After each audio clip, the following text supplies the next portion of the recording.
Assalamualaikum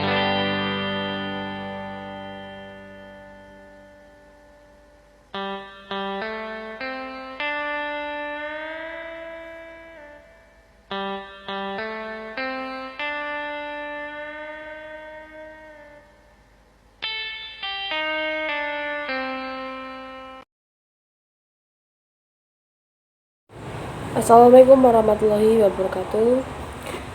Di sini saya ingin memenuhi tugas UAS dari mata kuliah Edu Parentsip, di mana saya akan menjelaskan sebuah materi yang berjudul Profil dan Faktor Keberhasilan Pengusaha Sukses dari Sudut Pandang Pendidikan.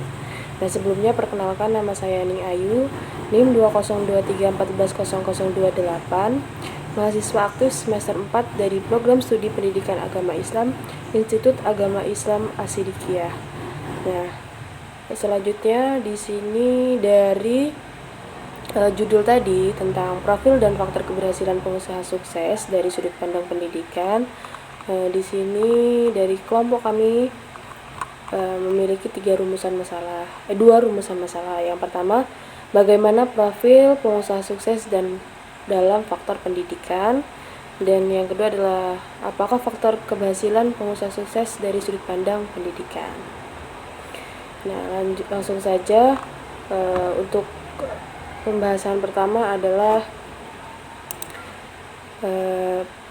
profil pengusaha sukses. Nah, di mana pengusaha sukses itu memiliki latar pendidikan yang beragam. Ada yang lulus universitas ternama, ada juga yang belajar dari pengalaman langsung.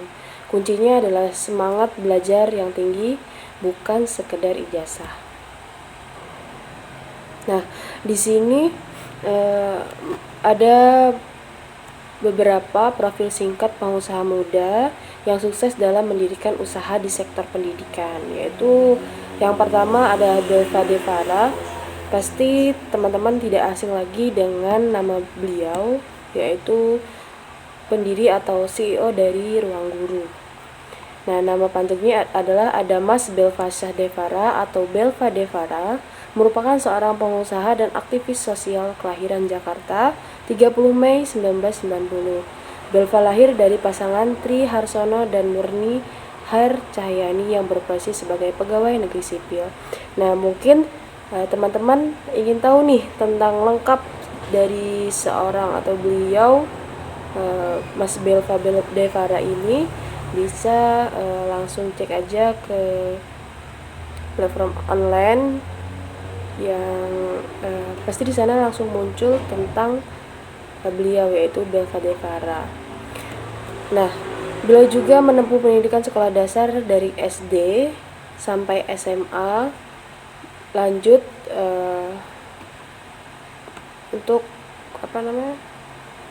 lanjut ke universitas, yaitu universitas terbaik di Singapura. Studinya di salah satu institut terbaik di Asia, Nanyang Technological University Singapura.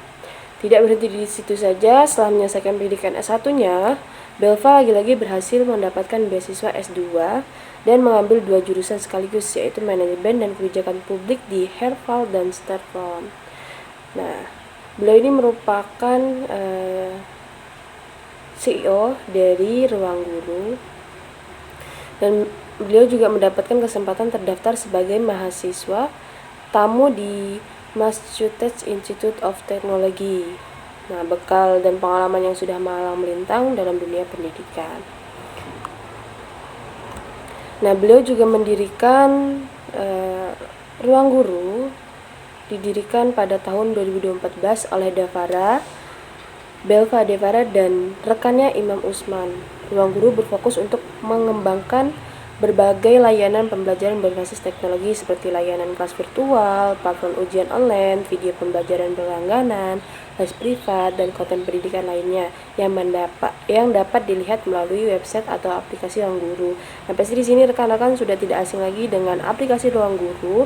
Mungkin sebagian sudah menjadi pengguna dari Ruang Guru ini. Nah, ada pula di sini Sabda. pendiri Genius. Nah, Genius juga ini merupakan aplikasi belajar online. Nah, pendiri dan pemilik Genius Education adalah Sabda Putra Subekti. Di media sosial, namanya lebih dikenal dengan Sabda PS. Dan beliau ini lahir pada 1 Februari 1979 dan memegang jabatan CEO Genius Education. Nah, beliau ini juga merupakan salah satu pendiri dari aplikasi Genius ini tadi. Nah, peran pendidikan yaitu peran pendidikan formal bantu pahami manajemen, keuangan, dan strategi. Nah, di sini ada peran-perannya ya. Yang pertama, pendidikan formal bantu pahami manajemen, keuangan, dan strategi. Pendidikan non-formal seperti pelatihan atau kursus itu membantu dikuasai oleh keterampilan praktis. Lifelong learning atau belajar sepanjang hayat adalah kunci utamanya. Jadi, walaupun sampai kapanpun yang namanya belajar itu adalah kunci utama kita sebagai manusia. Apalagi sebagai kita seorang pendidik yang harus memahami tentang eduparency. Dan selanjutnya adalah faktor keberhasilan dari sisi pendidikannya. Yang pertama adalah kemampuan memecah masalah, yang kedua kepemimpinan dan manajemen tim. Ini sangat penting juga karena dalam mengelola itu harus ada kepemimpinan yang pertama. Terus juga harus ada tim. Karena kalau sendiri pun bukannya tidak bisa tapi sulit jika tidak menggunakan manajemen tim ini tadi. Yang ketiga adalah inovasi dan kreativitas. Dan yang keempat adalah pemahaman teknologi dan digital. Dan yang terakhir adalah etika dan nilai moral. Nah, itu tadi adalah beberapa faktor keberhasilan dari sisi pendidikan. Nah, di sini juga ada contoh nyata dari eduparency dunia pendidikan, yaitu Nadiem Makarim, pendidikan tinggi sukses bangun Gojek. Nah, yang kedua adalah Susi Pujiastuti, tidak tamat SMA, namun beliau sukses karena pengalaman dan kerja keras. Nah, tadi kan sudah dijelaskan bahwasanya untuk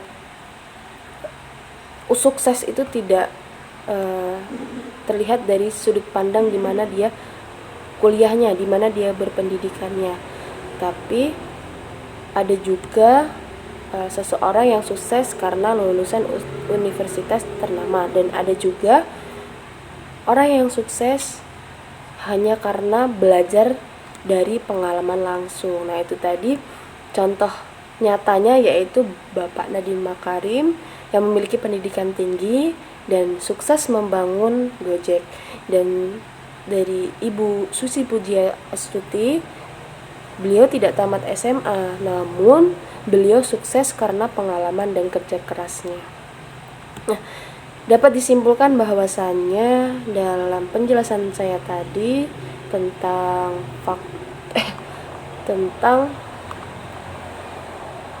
profil dan faktor keberhasilan pengusaha sukses dari sudut pandang pendidikan, dapat disimpulkan pendidikan itu penting, tapi bukan satu-satunya penentu sukses.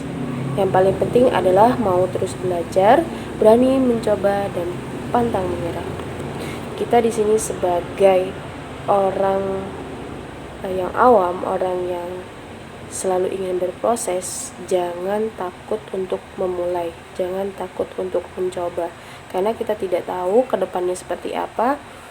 Jika kita berdiam diri saja, maka kita tidak akan bisa mencapai apa yang kita inginkan. Tapi untuk dalam sektor pendidikan pun sendiri, pendidikan memang penting, tapi bukan satu-satunya penentu dari kesuksesan. Namun yang paling penting adalah kita mau belajar, kita berani mencoba, dan pantang menyerah.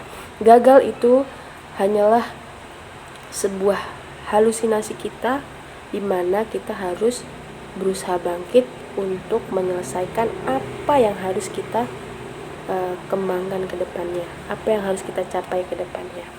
Nah, itu tadi presentasi atau penjelasan dari saya tentang profil dan faktor keberhasilan pengusaha sukses dari sudut pandang pendidikan.